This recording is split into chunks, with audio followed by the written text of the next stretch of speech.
बुलंदशहर का एक राजा था जो अपने मंत्री के साथ घोड़े पर बैठकर अपने राज्य का भ्रमण कर रहा था। राज्य का भ्रमण करने के बाद राजा एक दुकान के पास रुक गया और रुकने के बाद राजा ने अपने मंत्री से कहा कि मंत्री जी, मालूम नहीं क्यों लेकिन मुझे लगता है कि इस दुकानदार को कल के कल ही फांसी की सज़ा सुना दूं और मुझे इसे मृत्यु दंड देने की इच्छा हो रही है। उसके बाद मंत्री जी राजा से इसका कारण पूछ पाते इससे पहले राजा उससे आगे निकल गए। मंत्री जी इसका कारण पता करने के लिए अगली सुबह भेष बदलकर आम जनता का रूप धारण करके उस दुकानदार के पास पहुंचा। और वैसे तो दुकानदार चंदन की लकड़ियां बेचने का काम करता था। इसके बाद मंत्री जी ने दुकानदार से पूछा कि भाई, आपका काम कैसा चल रहा है। उसके बाद दुकानदार ने कहा कि भाई, बहुत ही बुरा हाल चल रहा है। लोग दुकान पर आते हैं, चंदन को सूंघते हैं और फिर उसकी प्रशंसा तो बहुत करते हैं, लेकिन खरीदता तो कोई भी नहीं।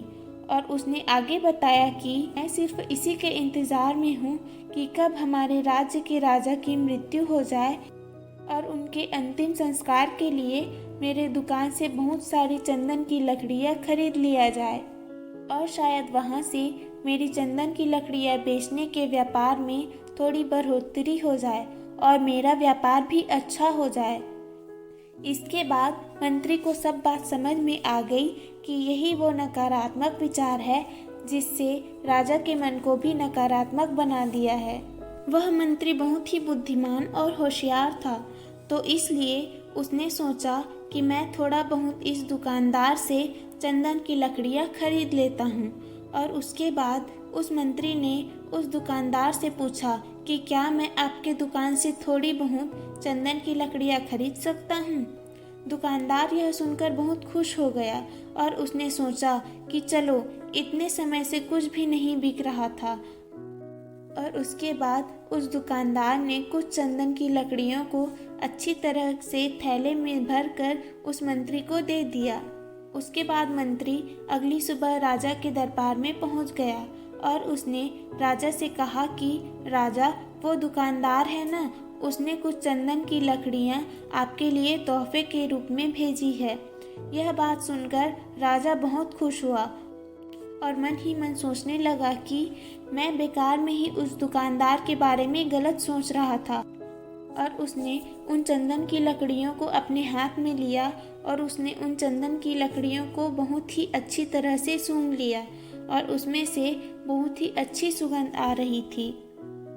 राजा इससे बहुत ही ज़्यादा खुश हुए और उसके बाद राजा ने अपने मंत्री के हाथों उस दुकानदार के लिए कुछ सोने के सिक्के भेज दिए। उसी आम जनता का रूप धारण करके मंत्री जी अगली सुबह उस दुकानदार के पास चले गए और उसने वह सोने के सिक्कों को उस दुकानदार को दे दिया। उसके बाद दुकानदार बहुत खुश हुआ और मन ही मन सोचने लगा कि मैं बेवजह अपने राज्य के राजा के बारे में गलत सोच रहा था। राजा तो बहुत ही ज़्यादा दयालु है। और यहीं पर महात्मा बुद्ध जी ने अपनी कहानी को ख़त्म किया। ये कहानी जब खत्म हुई तब गौतम बुद्ध ने अपने शिष्यों से कहा कि अब आप बताइए कि कर्म क्या होता है। तब गौतम बुद्ध जी के सभी शिष्यों ने जवाब देते हुए कहा कि शब्द ही हमारे कर्म होते हैं और हम जो भी काम करते हैं वही हमारे कर्म होते हैं और जो हमारी भावनाएं होती है वही हमारे कर्म होते हैं। महात्मा गौतम बुद्ध जी के सभी शिष्यों के जवाब को सुनने के बाद महात्मा गौतम बुद्ध ने कहा कि आपके विचार ही आपके कर्म हैं। अगर आपने अपने खुद के विचारों पर नियंत्रण पाना सीख लिया है तब आप एक महान इंसान बन सकते हैं। जब आप अच्छा सोचते हैं तब आपके साथ अच्छा ही होता है और वो होता ही रहेगा। दोस्तों, इसलिए मैं भी कहना चाहती हूँ कि अगर आप अच्छा सोचोगे तो दूसरे लोग भी आपके बारे में अच्छा सोचने लग जाएंगे।